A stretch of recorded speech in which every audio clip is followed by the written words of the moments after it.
Amigos, ¿qué tal? ¿Cómo están? Les saludo mucho gusto y estoy muy contento de que estén aquí con nosotros, con Grupo Home Health y muy contento de poder compartir con ustedes este taller para pacientes post-COVID que preparamos con mucha ilusión y con mucha emoción y con mucha información también para todos ustedes.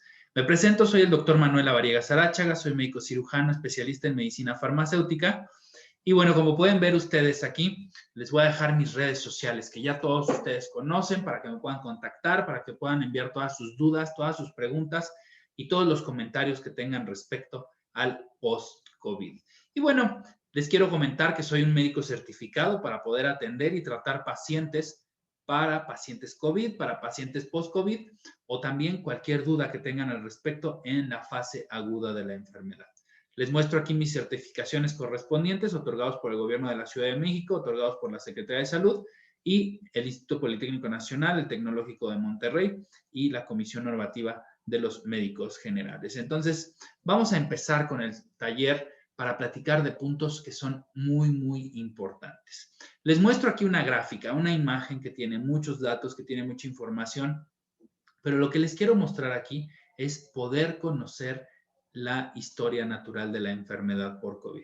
Vean en esta parte cómo a partir de -7 días empieza la replicación del virus. Empieza a aumentar esta carga viral. Este es el periodo de incubación. A partir del día 0, que es el contagio, la parte, digamos, inicial de la enfermedad, ahí es cuando tenemos mayor probabilidad de contagiar a otras personas. Este contagio en aumento va del día 0 al día 5 con un 48%. Y persiste y va disminuyendo conforme pasan los días. El día 21 ya no seríamos contagiosos. A partir del día 21, entonces hablamos del post-COVID. Pero importante mencionarles, como ustedes pueden ver aquí, el inicio de los síntomas empieza por ahí del día 5 y estos pueden ir aumentando, pueden hacerse permanentes o persistentes hacia los días siguientes. Regularmente, en el día 10 es cuando el paciente ya se complica, cuando el paciente ya tiene saturaciones muy bajas y tiene que ser hospitalizado, y hacia adelante, pues lo que no queremos ver, los ingresos a las terapias intensivas y las complicaciones fatales con defunciones reportadas. Por eso es bien importante que identifiquemos en qué periodo de la enfermedad nos encontramos. Como datos generales, vean cómo hay falsos negativos reportados con la prueba PCR en los primeros días de la enfermedad y a partir del día 7 es cuando empiezan a presentarse ya positividad de los resultados.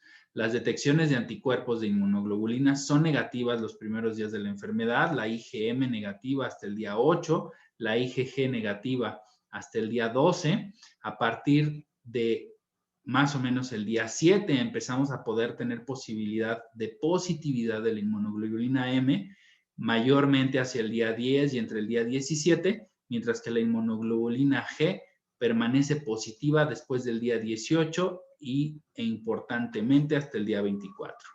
Entonces, es bien importante que tengan ustedes en cuenta estos días, estas fechas y este transcurso de los síntomas para poder identificar en qué periodo de la enfermedad se encuentran. Y también importante aquí mencionar y hacerles saber pues que el post-COVID lo hablamos después del día 21, en donde ya la carga viral disminuyó prácticamente y a partir de aquí tenemos que evaluar los síntomas que los pacientes presentan. Y bueno, hablando de estos síntomas, recuerden, la mayor parte de los pacientes presentan fiebre en un 78%, tos, fatiga, pérdida del olfato, pérdida del gusto, dificultad para respirar, escalofríos, dolor muscular, sibilancias al respirar, dolor de cabeza, dolor de garganta, dolor articular, incluso algunos estados de confusión, mareo e incluso diarrea. Estos son los síntomas que presentan los pacientes en la fase aguda. Sin embargo, estos síntomas pueden llegar a estar presentes posteriormente.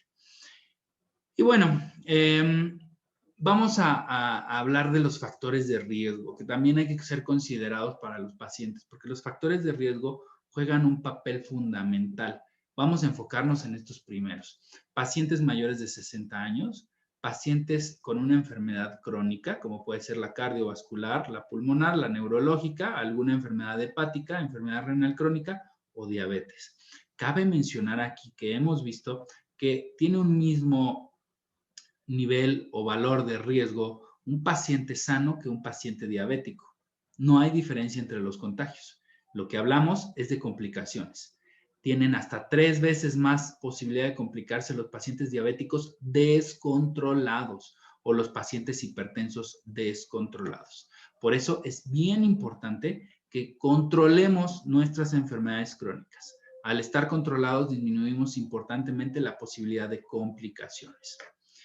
Hablamos también de un factor de riesgo de la obesidad, la desnutrición o algunos grupos de riesgo como pacientes inmunodeprimidos, pacientes oncológicos, pacientes que han sido post-trasplantados o mujeres embarazadas.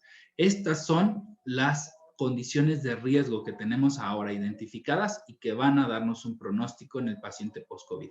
Si tienen uno de estos puntos, considérense como factor de riesgo porque a partir de ahí vamos a poder calificar el riesgo del paciente. Vean, si un paciente no es hospitalizado y no hay factores de riesgo, consideramos un paciente de bajo riesgo. Si tenemos un paciente sin ingresos hospitalarios, pero sí hay factores de riesgo, entonces hablamos de un riesgo moderado. Y el riesgo alto está considerado pacientes que ya han sido hospitalizados y que sí tienen factores de riesgo. Esos son los pacientes de alto riesgo. Y además podemos hablar también de pacientes con ingresos hospitalarios que no tienen un factor de riesgo o una enfermedad completamente descontrolada. Hablamos ahí de un riesgo moderado. Entonces tengan en cuenta esto porque el tratamiento estará enfocado justo a estas condiciones. Vean, esto es importante. Prácticamente el 80% de los pacientes cursa con un cuadro en donde tienen algunos días síntomas y después de esos días los síntomas desaparecen y se puede dar tratamiento ambulatorio en la mayoría de los casos.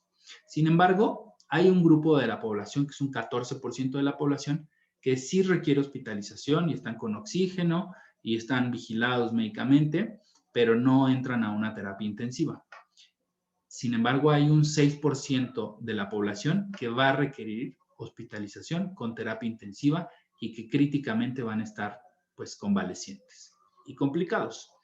Afortunadamente, el mayor porcentaje de la población se va a quedar como un tratamiento ambulatorio. Y de esto van a depender también las complicaciones. Como les decía, el 80% de estos pacientes van a tener días pues, de síntomas, van a pasarla mal algunos días, pero no van a tener mayor complicación. Hay que hacer seguimientos tomográficos de estos pacientes para evaluar el impacto que generó en sus pulmones. Más adelante vamos a hablar de las complicaciones. Si hay infección moderada, que hablábamos de acuerdo a esta diapositiva, este 14%, pues van a tener manifestaciones y repercusiones del virus a nivel pulmonar, pero pues van a poder ser tratadas y se espera una evolución adecuada.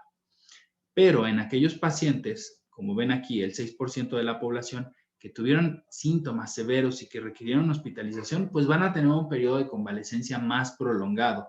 Por lo tanto, van a tener mayores complicaciones, no solo pulmonares, incluso pueden ser cardíacas o renales, además de la pérdida de la masa muscular y de la fuerza que esto conlleva. Y la posibilidad de presentar algunas otras complicaciones, más adelante lo vamos a platicar. No se preocupen, lo vamos a revisar a detalle. Pero tengan en cuenta esto, los pacientes que prácticamente no tienen síntomas y que se recuperan porque no tienen comorbilidades o enfermedades asociadas, que tienen una edad entre 30, 35, 40, 45 años y no hay factores de riesgo, se van a recuperar sin problema.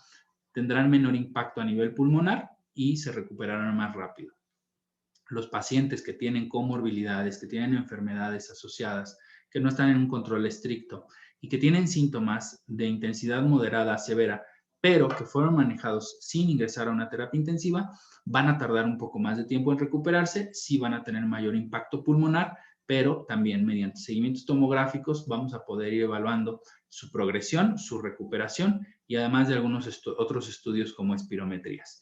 Pero el paciente que sí estuvo hospitalizado, que sí requirió intubación, que estuvo en una unidad de cuidados intensivos, que tiene comorbilidades como diabetes descontrolada, hipertensión descontrolada, obesidad, fuma, es sedentario y tiene todos estos factores de riesgo, pues va a ser un paciente que se va a recuperar de manera más lenta y que va a requerir mayor tiempo de rehabilitación y mayor tiempo de seguimiento médico, que esto es fundamental.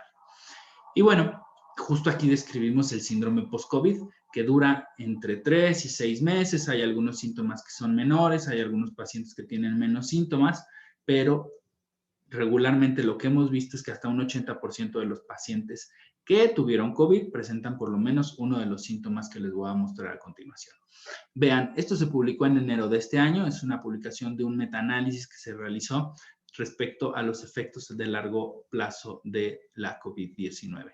Como les comentaba, al menos un síntoma van a presentar el 80% de los pacientes. Principalmente es fatiga, el 58% de los pacientes presenta o refiere fatiga, acompañado o seguido del dolor de cabeza y trastornos de la atención con un 44 y un 27% respectivamente. Y de ahí vean todos estos síntomas que hay asociados. Pérdida del cabello, alteraciones del gusto, dificultad para respirar, respiraciones rápidas, alteraciones del olfato, dolor articular, tos, sudoración, dolor en el pecho, náusea, pérdida de la memoria y pérdida de la audición. Ya en menos porcentaje se pueden llegar a presentar cuadros de ansiedad, alteraciones digestivas, pérdida de peso, alteraciones o manifestaciones cutáneas o dermatológicas, depresión, aumento de la frecuencia cardíaca en reposo, fiebre, palpitaciones cardíacas, alteraciones del sueño o insomnio, dolor de articulaciones, apnea del sueño, escalofríos, enfermedades psiquiátricas como trastornos de ansiedad, depresión, euforia, fibrosis pulmonar, ojitos rojos, y ya en mucho menor grado, pues esto que es bien importante, a mí me ha impactado muchísimo este resultado, ya que el 4% de los pacientes post-COVID pueden llegar a desarrollar diabetes. Dolor de garganta, mareo, inflamación de las extremidades, la presencia de flemas, que se pongan disfóricos o muy ansiosos, trastornos del estado de ánimo. El 1% de los pacientes puede generar insuficiencia renal como complicación. Recuerden, no solo afecta el COVID los pulmones, también afecta algunos otros órganos como los riñones. Trastornos obsesivos compulsivos, miocarditis o inflamación del corazón, que esta es otra de las complicaciones. Hipertensión, el 1% de los pacientes debuta como hipertenso después del COVID. Trastorno por estrés postraumático, arritmias e incluso paranoia.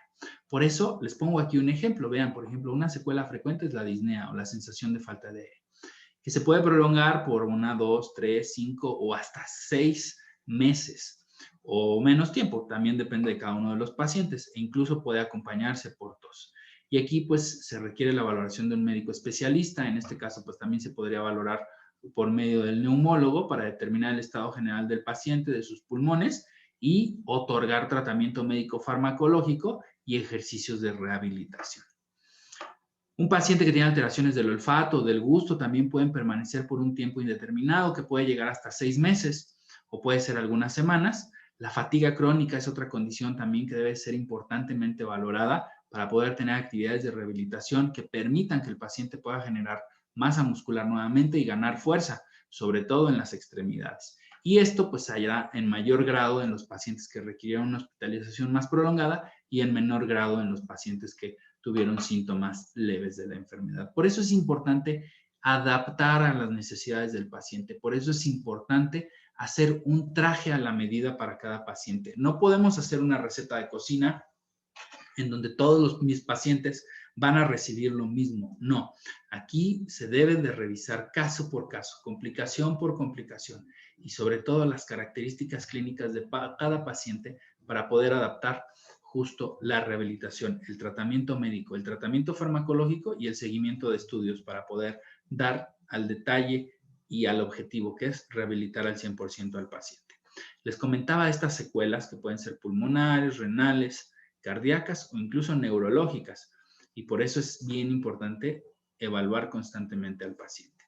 El tema de las secuelas neurológicas, pues pueden ser relacionadas a trastornos de ansiedad, a síndromes depresivos, a estrés postraumático, que requieren a veces tratamiento psicológico además y tratamiento médico farmacológico. El psiquiatra puede ser también un actor del grupo de médicos que intervengan y actúan con estos pacientes. Las renales, que son también importantes, hay que hacer seguimientos de la prueba de funcionalidad renal, como es la determinación de urea, de la creatinina en sangre y urinaria, la valoración del valor del ácido úrico, la tasa de filtrado glomerular y marcadores de daño renal temprano, como pueden ser la cistatina C o la presencia de microalbuminuria.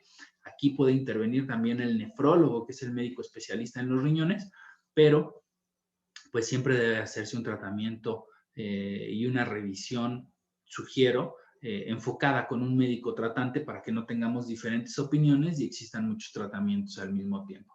Solo en el caso de que exista alguna situación de complicación, entonces sí podrá solicitarse la interconsulta del médico nefrólogo o del médico neumólogo o del médico cardiólogo para poder hacer el detalle fino de tratamiento en ese paciente. Finalmente, recuerden, el médico especialista es crucial para poder rehabilitar, controlar, valorar y dar seguimiento al paciente post-COVID. El tema de las secuelas respiratorias que finalmente pues, nos involucran las secuelas más importantes y más frecuentemente presentadas, la mayoría de los pacientes genera una neumonía de tipo viral que puede ser de mayor o de menor grado. Más adelante vamos a ver algunas imágenes que les van a dar mucha idea de esto. Pero bueno, el punto aquí es que los casos de los pacientes que tienen COVID-19, sobre todo los cuadros moderados o los cuadros graves o severos, pues tienen secuelas. Y esta secuela incluso puede ser la fibrosis pulmonar, que es una cicatrización del pulmón que reduce la capacidad para ventilar o la capacidad respiratoria, que eso es el objetivo que buscamos, el no generar este tipo de cicatrizaciones. Y bueno, pues también pacientes que tienen tos, que tienen broncoespasmo, se recomienda realizar tomografías de tórax de seguimiento, placas de rayos X y espirometrías para evaluar la capacidad pulmonar. Y fíjense, aquí les muestro una imagen relacionada a estos puntos. Ustedes han visto en los reportes tomográficos, incluso los pacientes que vienen aquí conmigo a consultar, les explico el resultado de las conclusiones de las interpretaciones. Esta imagen que ven aquí a la izquierda, superior izquierda, habla de una imagen en vidrio deslustrado o vidrio despulido o vidrio esmerilado. Vean estas imágenes blancas que se ven aquí en esta parte baja de la tomografía. Imaginen, para que ustedes entiendan esto es un paciente acostado. Imagínense que van al súper y piden rebanadas de jamón y ustedes están viendo una rebanada de jamón contra la luz. Así es esta imagen, así ven ustedes las imágenes del paciente, es decir, está seccionado de manera horizontal. Y aquí vemos pues estas imágenes en vidrio deslustrado o vidrio despulido, que es la fase inicial de la enfermedad. Después existe otra fase que es el empedrado, es la parte de abajo, la parte del centro de abajo, en donde vean cómo el pulmón presenta estas imágenes. La parte de la imagen de estas piedras no es que así sea el pulmón, es una imagen pues para poder hacer alusión al empedrado que se ve en el pulmón. Así es como vemos estas imágenes y así es como las describen los radiólogos, estas imágenes relacionadas a un empedrado. Es una fase siguiente de la enfermedad. Y la etapa más avanzada, que es la consolidación, vean cómo se ven aquí pues estas manchas blancas que realmente tienen una diferencia importante si las hacemos comparativamente contra las otras dos imágenes.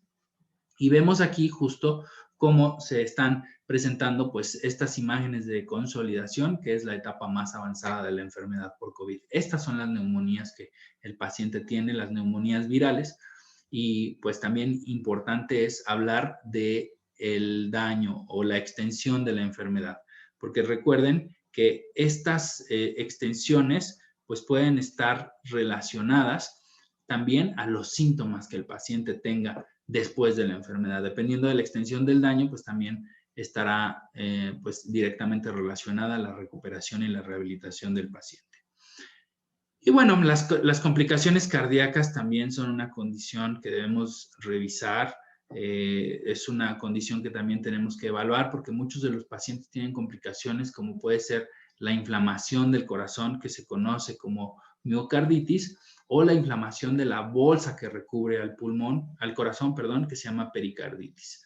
Y bueno, pues aquí hay que evaluar al paciente para poder explicar estos síntomas, esta dificultad para respirar, este dolor en el pecho, estas palpitaciones, que son importantes también evaluarlas para el paciente post-COVID. No solo son complicaciones pulmonares, como ya vieron, hay complicaciones neurológicas, hay complicaciones psicológicas, hay complicaciones renales, pulmonares y estas cardíacas que les estoy mostrando ahora.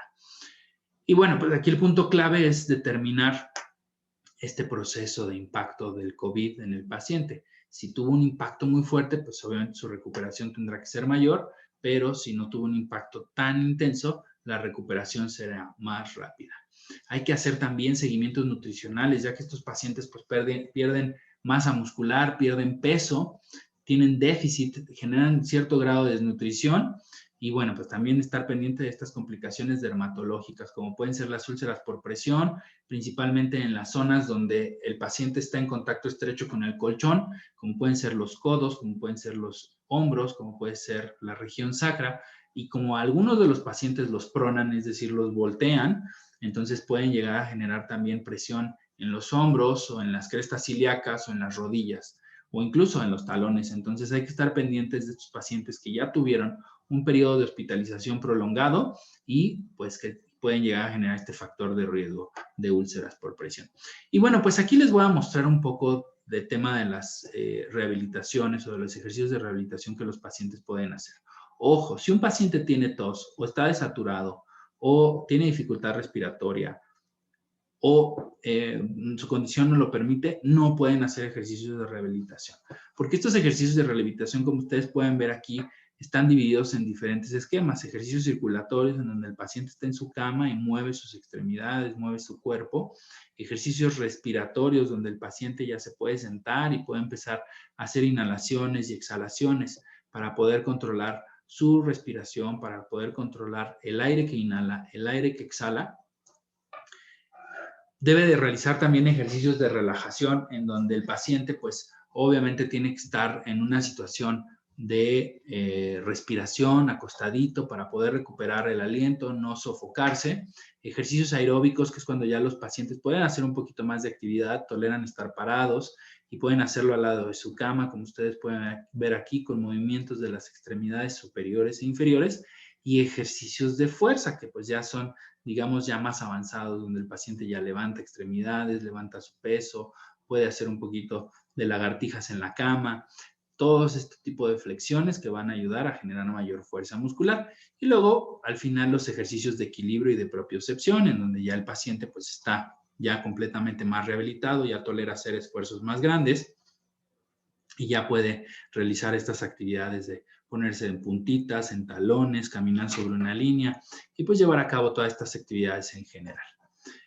Es importante también mencionar que pues hay que hacer algunas otras actividades de rehabilitación y estas actividades de rehabilitación pues estarán enfocadas también a respiraciones, a terapia de voz, a foniatría, a terapia de rehabilitación foniátrica.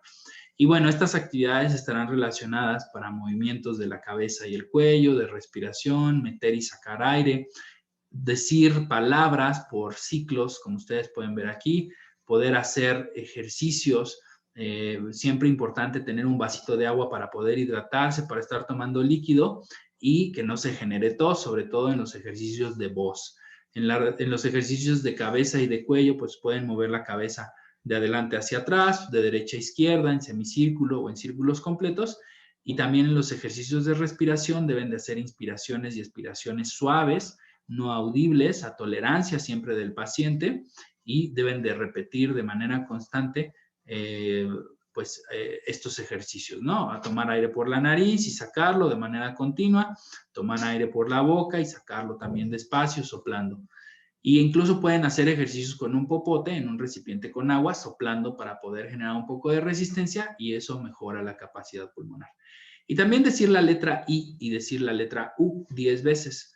Esto en diferentes ritmos, ya sea un ritmo, como ustedes pueden ver en la línea, un ritmo continuo, un ritmo pausado o un ritmo ascendente y descendente. Esto les va a ayudar mucho a la rehabilitación pulmonar. También, pues pueden hacer ejercicios con la lengua, ejercicios de resistencia, haciendo repeticiones de vocablos o incluso hacer sonidos graves y agudos o agudos y graves alternadamente para poder hacer también esta recuperación y esta rehabilitación foniátrica.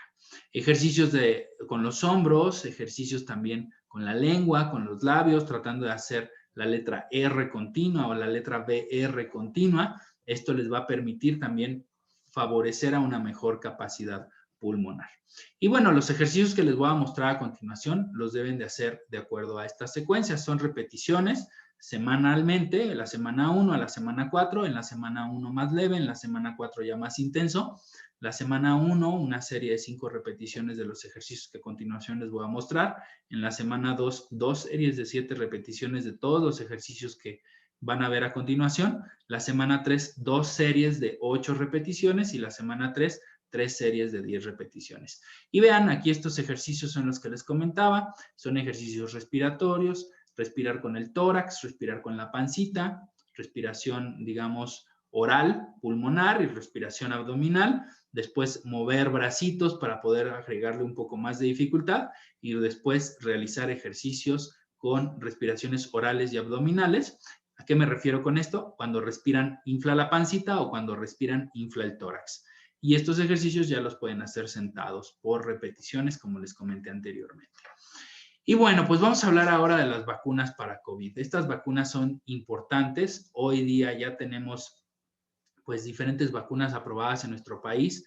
Ayer se aprobó justamente una de las vacunas y en los próximos días estaremos viendo la aprobación de la 6ª vacuna. Y el objetivo de las vacunas pues es generar inmunidad, generar anticuerpos, generar soldados, generar defensas para que nuestro cuerpo pueda estar preparado ante cualquier proceso infeccioso. Ese es el objetivo de la vacuna. Lo que producimos son anticuerpos contra un antígeno específico, en este caso pues el virus del COVID-19, y esta generación de anticuerpos nos permitirá estar preparados para poder combatir de manera correcta a el virus.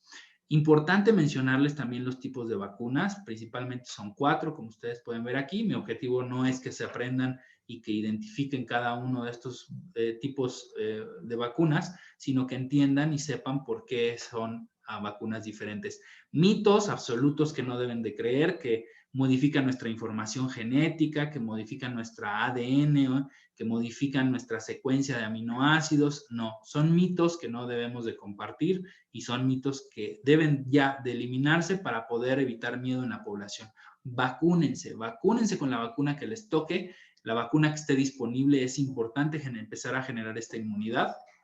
Y bueno, pues estas vacunas están divididas en 4 formas. Me gustó esta tablita porque es muy didáctica. Vacunas basadas en virus, como ustedes pueden ver, pues es un virus atenuado, es un virus inactivado que genera una respuesta inmune, que ese es el objetivo final de todas las vacunas. Vacunas que se realizan por medio de componentes virales. Lo que se hace aquí es tomar la proteína S del coronavirus, que es como una de las piquitos de la corona, y esto pues se inyecta y genera anticuerpos. Otra vacuna u otro modelo vacunal son los vectores virales, en donde se utiliza un adenovirus, que es un virus inactivado. Ahí se introduce la información genética del coronavirus, se hace también por medio de una producción de la proteína S y esto genera una respuesta inmune. Y finalmente, pues estas vacunas que son hechas por el ARN mensajero que codifica la proteína S y esto, pues como ven, de igual manera, pues genera inmunidad. Por eso es importante que conozcamos pues estos tipos de vacunas, que son los que justamente aquí les muestro en esta presentación. Estos son datos tomados de la página oficial del gobierno de la Ciudad de México y de la Secretaría de Salud, en donde ustedes pueden ver que ya hay vacunas aprobadas, que son las que tenemos actualmente. Y depende también el tipo de vacuna, el número de dosis que se requieren. Por ejemplo, vean esta de Johnson, es una sola vacuna, es un adenovirus, y la otra vacuna que es de una sola dosis es la de CanSino. El resto de las vacunas son de 2 dosis. ¿Puedo aplicarme una vacuna como por ejemplo la de CureVac, que es de ARN mensajero, y la de Pfizer, que también es de ARN mensajero? No. Aunque son con la misma tecnología, son vacunas diferentes. Entonces no se sugiere combinar vacunas. Y bueno, pues aquí están toda la información que nuestro gobierno en salud nos ha pues compartido para que ustedes puedan ver un poquito el panorama de las vacunas que se tienen. Hay muchas más vacunas, aquí ustedes pueden ver, hay muchas más vacunas que están disponibles, como por ejemplo la vacuna de Moderna, que no está acá en México, pero sí está en Estados Unidos. Y bueno, algunas otras vacunas que ustedes ya han escuchado o han visto por ahí, todas tienen eficacias diferentes, todas tienen pues dosificaciones diferentes, características especiales respecto al almacenamiento, pero bueno, esto es algo que les quiero mostrar. Estas son las 5 vacunas que se tienen aprobadas, viene una 6ª, pero lo importante es aquí demostrar el tema de la eficacia. Aquí, aunque le pusieron eficacia desconocida, la vamos a presentar en un momento, pero vean cómo muchas de ellas, pues, la eficacia es superior al 90%. Por eso son vacunas seguras, son eficaces y que pueden ser aplicadas con toda confianza. Y bueno, esta diapositiva la obtuve con el permiso de la doctora Silvia Uribe Moya. Ella es la directora de Arumed, que es una página de consulta para médicos. Y esta publicación ella la adaptó en esta diapositiva. Es una publicación del 26 de febrero. Y vean por qué es importante colocarnos las vacunas de manera correcta. La vacuna de Pfizer, vamos a enfocarnos en ella, son 2 dosis. La diferencia de dosis debe de ser de 21 días entre cada una de las aplicaciones. Pero vean cómo la inmunidad no se alcanza de inmediato.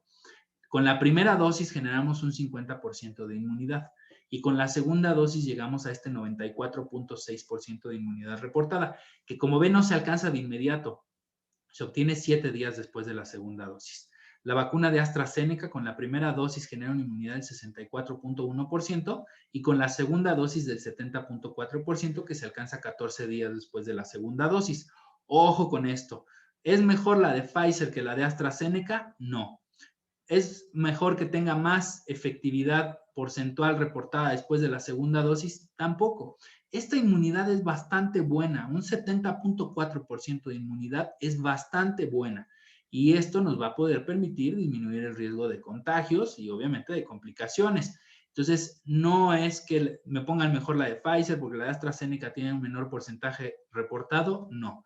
Realmente son muy buenas estas inmunidades, estos porcentajes de inmunidad que se alcanzan son bastante efectivos. Entonces, no tengan duda en poder aplicársela. La vacuna de Johnson, que es de una sola dosis, alcanza una inmunidad del 57 al 72% a 28 días después de la vacuna. ¿Qué pasa? Y me han preguntado, ¿ya me puse la vacuna? ¿Ya puedo hacer mi vida normal? No, hay que esperar días, un par de semanas para poder generar este porcentaje de inmunidad.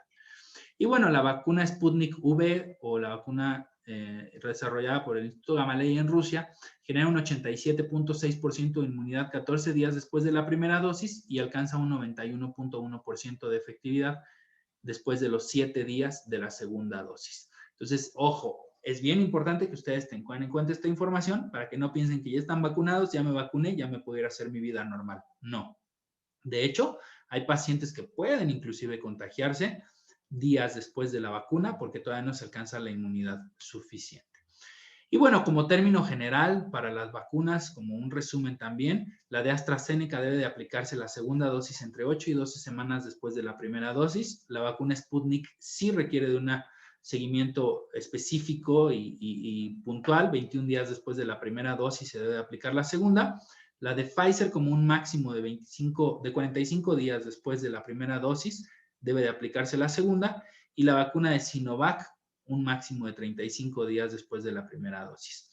Y ojo aquí también, he recibido mensajes, oigan doctor, me quieren aplicar la vacuna Coronavac, esta no la conozco, esta no sé nada de ella, no la he escuchado en ningún lugar. Es la misma de Sinovac, entonces para que lo tengan presente. El beneficio de vacunarse, pues es que nos protegemos todos, nos protegemos individualmente y nos protegemos de manera colectiva. La vacuna es segura y eficaz. Mi recomendación es aplicarse la vacuna que les toque y también pues llevar a cabo las medidas generales que debemos de continuar todos en todo momento. Lavar las manos con agua y con jabón, utilizar alcohol en gel, ventilar las habitaciones en donde estamos, utilizar el cubrebocas, mantenerse en casa, evitar lugares con mucha gente y mantenerse pendientes de los síntomas, que son importantes para poder recibir tratamientos a tiempo. No automedicarse, no esperarse. Y en el tema respecto a esta presentación, el post-COVID, los pacientes necesitan seguimiento médico para evaluar complicaciones pulmonares, cardíacas, renales, neurológicas o psiquiátricas. Entonces, es súper importante que los pacientes reciban seguimiento médico. Como les comentaba, si son un caso leve, pues no van a requerir de muchas consultas, de mucho seguimiento ni de mucha rehabilitación, pero los casos más severos sí requerirán de un tiempo considerable para seguir siendo evaluados. Entonces, ojo también con esto, cero fake news, cero noticias que no están corroboradas, no generemos temor en la población. Fíjense el impacto que puede tener un comentario que no es real. Un comentario no real puede ser tan impactante que una persona puede decir, yo no me quiero vacunar porque tengo miedo a que me complique por la vacuna. pero ¿qué creen? Puede tener mayor riesgo a contraer COVID, ahí complicarse y ahí tener un desenlace fatal. Entonces, vean el alcance de un comentario que no tiene el argumento correspondiente. Entonces, eviten transmitir estas cadenas de mensajes que nos llegan en redes sociales, eviten transmitir esta información que no está comprobada y mejor, si tenemos duda, preguntemos al experto. Les recuerdo mis redes sociales, estoy a sus órdenes, escúchenme también el segundo y el cuarto domingo de cada mes a las 3 de la tarde en el Heraldo Radio, ahí platicamos de temas de salud. Estén pendientes de los canales en donde también tenemos información en redes sociales y también de la información que publicamos día a día para que puedan estar al tanto y bien informados con noticias reales, verídicas y sobre todo que puedan llegar a cuidar su salud. Les agradezco el favor de su atención, estaré pendiente para cualquier duda, para cualquier pregunta que tengan y pues también estaré muy pendiente de cualquier comentario que puedan llegar a generarme por redes sociales. Les envío un fuerte abrazo y que sigan pasando una excelente noche.